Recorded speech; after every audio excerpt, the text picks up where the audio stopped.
The story begins at a moment when everything already feels broken and close to ending, with humanity standing on the edge of defeat in a vast and cruel galaxy.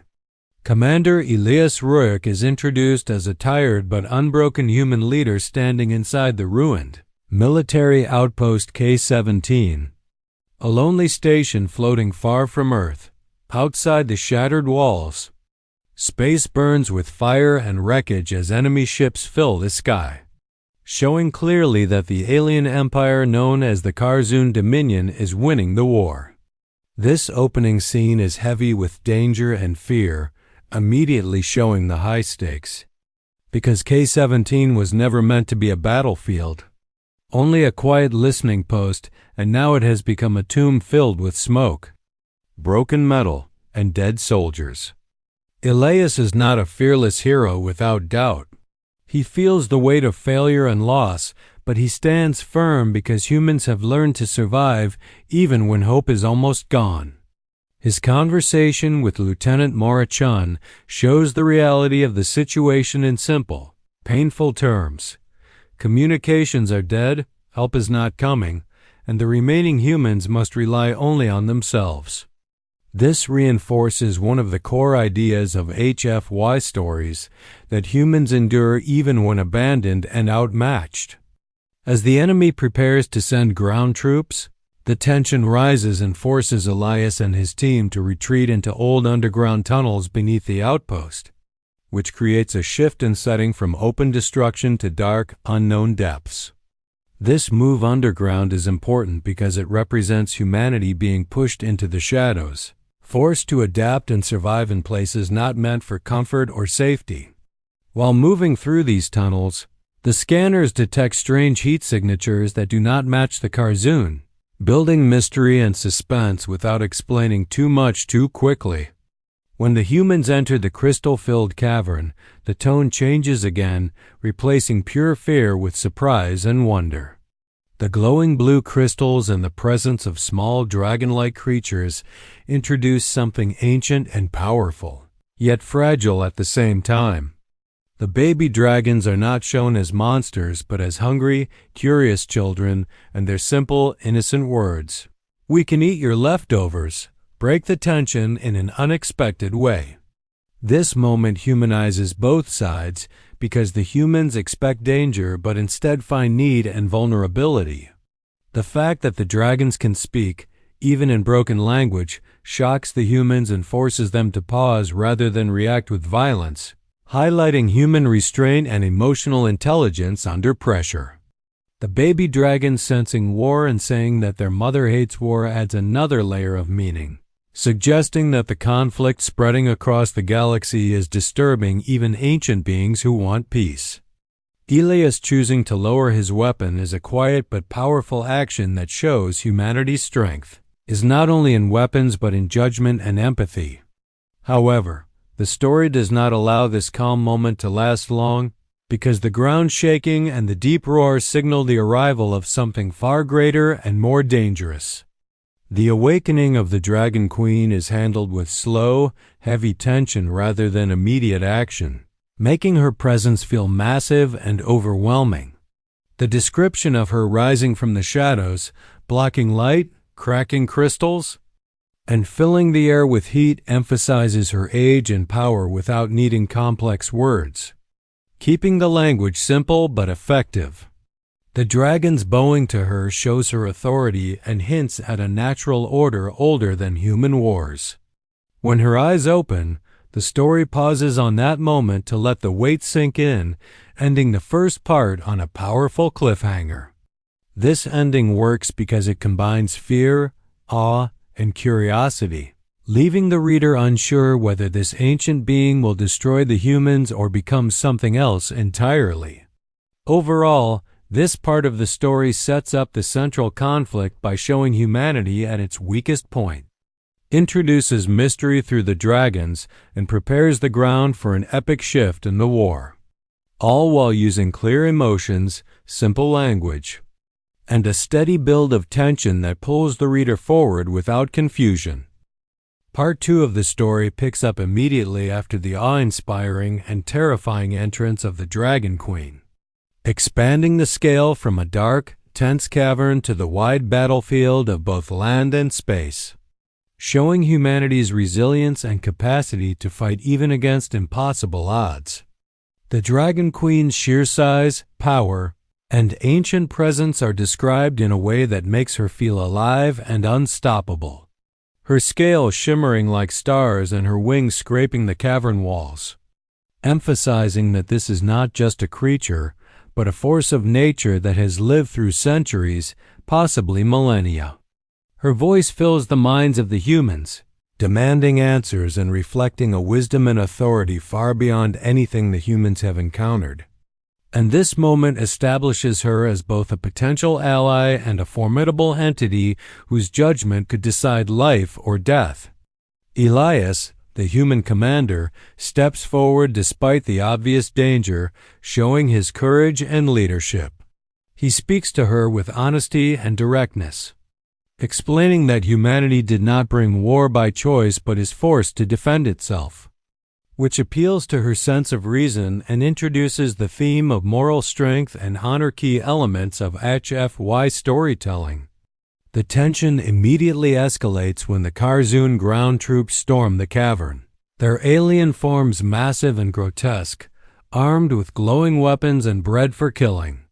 The juxtaposition of the human soldiers, small size and relative weakness with the overwhelming might of the Karzoon highlights the HFY theme.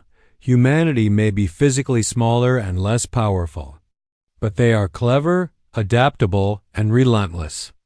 The Dragon Queen responds instinctively, unleashing her devastating fire, which melts stone and metal and annihilates the invaders. The narrative emphasizes the destructive beauty of her power and the awe it inspires, while also showing that humans are not passive observers. They are engaged in the battle, coordinating with their new ally in a way that demonstrates ingenuity and courage. The scene shifts to space, expanding the battlefield to the stars above the planet. Human ships, long thought to be weak and obsolete, now take to the fight with renewed energy, jumping in to intercept the Karzoon fleet. Elias communicates with all human forces, announcing that they have unexpected allies, a moment that not only boosts morale in the story but reinforces the HFY idea that humans can turn the tide through courage and alliances. The humans fly alongside the Dragon Queen, using her massive form as cover, blending strategy and audacity in a way that shows tactical brilliance. The combined firepower of humans and the Dragon Queen begins to overwhelm the Karzoon fleet, and the story portrays the chaos and intensity of battle with vivid but simple imagery. Ships explode, plasma beams collide with dragonfire, and the vacuum of space becomes a deadly arena where humans prove their worth. However, the Karzoon are relentless, introducing their flagship, a planet killer capable of destroying the world below. This development raises the stakes to their highest point yet, reminding readers that despite victories, humanity is still in mortal danger.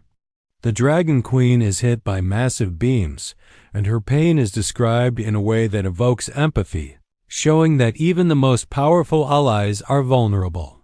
Elias realizes the only way to save both the Dragon Queen and humanity is to take an extreme risk. He boards a small strike craft carrying a prototype human weapon that is dangerous and unstable, emphasizing human ingenuity, daring, and the willingness to sacrifice for the greater good. The narrative focuses on his internal determination, the tension of the mission, and the knowledge that failure means certain death, which keeps readers on edge and invested. The Dragon Queen acknowledges Elias's courage with a moment of awe and respect, telling him that humans may be small, but their fire is endless, which reinforces the HFY theme. Humanity's true power lies not in size or technology alone, but in their spirit, creativity, and refusal to yield. Elias moves toward the enemy flagship, preparing to detonate the weapon and risking everything, creating the climactic turning point of the part. The tension, bravery, and scale of the battle, combined with the growing alliance between humans and dragons, deliver an intense and immersive narrative that is both action-packed and emotionally charged. Part 2 demonstrates humanity's ingenuity and resilience in the face of overwhelming odds, showing that even when the universe seems stacked against them, humans can adapt, strategize, and fight with courage and intelligence. The story balances the grandeur of space battles and dragonfire with personal human stakes, keeping readers engaged on both epic and intimate levels. The writing uses simple language, but it does not reduce the intensity or emotional impact. Every detail from the roar of the Dragon Queen to the desperate maneuvers of human pilots serves to build suspense, admiration, and engagement. By the end of Part 2, the reader understands the stakes fully. The Karzoon are still a massive threat. The Dragon Queen is powerful but wounded, and humanity's survival depends on risk, courage, and sacrifice. The story sets the stage for the climactic Part 3, leaving readers anxious to see whether human ingenuity and bravery will be enough to turn the tide and whether the bond between humans and dragons will be the key to victory. Through action, suspense, and vivid yet simple storytelling, Part 2 highlights humanity's resilience, intelligence, and unyielding spirit, preparing the audience for the ultimate conclusion, while reinforcing the HFY theme that humans can shine brightest when all odds are against them.